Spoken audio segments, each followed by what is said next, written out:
ठीक आहे, कन्सेप्ट समजून घ्या पहिल्यांदा. बी आणि ए मुद्दाम उलट लिहिलंय कारण तुलना बी सोबत केली पहिल्यांदा पहिल्या वाक्यात. ए चा पगार कोणापेक्षा? बी पेक्षा 20% कमी. समजा बी चा पगार 100 रुपये. बी चा पगार तुम मानो या ना मानो, तुम बदल गए.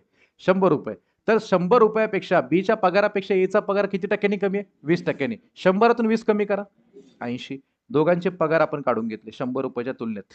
करेक्ट आहे. बीचा पगार 100 आहे, एचा पगार 80 आहे. आणि मग प्रश्न विचारलाय की बीचा पगार ए पेक्षा काय किती टक्क्यांनी जास्त. मग ते टक्क्यांनी जास्त टक्क्यांनी कमी 2-3 वेळा आधी फॉर्म्युला बघितला असेल तुम्ही लोकांनी. आठवलं का ते फरक भागिले कोणापेक्षा? डायरेक्ट सांगायचा प्रयत्न करा. फरक, या दोघातला फरक सांगा. 20 कोणापेक्षा ते वाचा. शेवटच्या वाक्यात कोणापेक्षा? इथं बीचा पगार कोणापेक्षा? ए पेक्षा. ए पेक्षा एचं किती व्हॅल्यू इथं? 80 आणि गुणिले किती? 100. दंडनादन 20 × 20, 20 × 80, 4 × 4, 4 × 2 = 8, इथे 4 × 5 = 20. किती टक्के आलं? 25% काय ते जास्त विचारलं. तर इथे लिहायचं आर भागिले 100 लिहायचा. आणि जास्त म्हटलं आपण काय करायचं? कमी करायचं. आणि कमी म्हटलं आपण जास्त करायचं. तर जास्त म्हटलं की कमी करायचं, इथे मायनस टाकायचं. करेक्ट आहे की नाही? मग सांगा मायनस काय तो? आर आणि गुणिले 100 फॉर पर्सेंटेज पर्पज. म्हणजे इथं काही 100 वगैरे मानून वगैरे करू शकता. मी तुम्हाला हेही शिकवलं आणि ते पुस्तकी पद्धती शिकवतो, काही प्रॉब्लेम नाही आपल्याला. तर सांगायला काय सगळ्यांनी मला आर ची किंमत किती?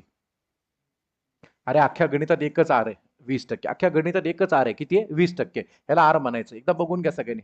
संपूर्ण क्वेश्चन मध्ये एकच नंबर दिला टक्केवारीतला, कोणता? 20. त्याला आर म्हणतो आपण. टक्केवारीमध्ये तुलना केली ना, मग तो टक्केवारी किती सांगा? 20 आहे. आता डायरेक्ट सांगायचं आर ची किंमत किती रे? आर 20. आणि डायरेक्ट सांगा 100 मधून 20 गेले 80 गुणिले 100. तीच स्टेप आली, परत ही स्टेप आली. Do it.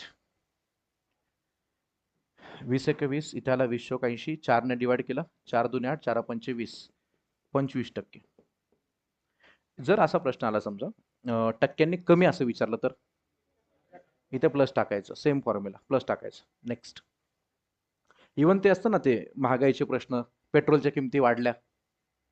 ठीक आहे, इकडे बघा सगळ्यांनी. पेट्रोलच्या किमती समजा एक 10% वाढल्या, बरोबर? 10% वाढल्या तर पेट्रोल तुम्हाला आता कमी मिळणार. अरे बरोबर ना? तुम्ही काल 100 रुपयाचं घेतलं, आज 100 रुपयाचं गेला तर फरक पडणार ना, काहीतरी क्वांटिटी कमी मिळणार तुम्हाला लोकांना.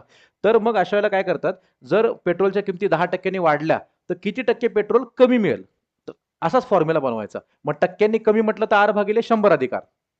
कमी म्हटलं प्लस करायचं आणि जास्त म्हटलं तर मायनस करायचं. ते आहे, ते घेईल पुढे, अजून एखादं गणित घेईल नंतर मी. आता याचं उत्तर क्लिक करा पहिलं. काय आलं सांगा ते? 25%. नेक्स्ट.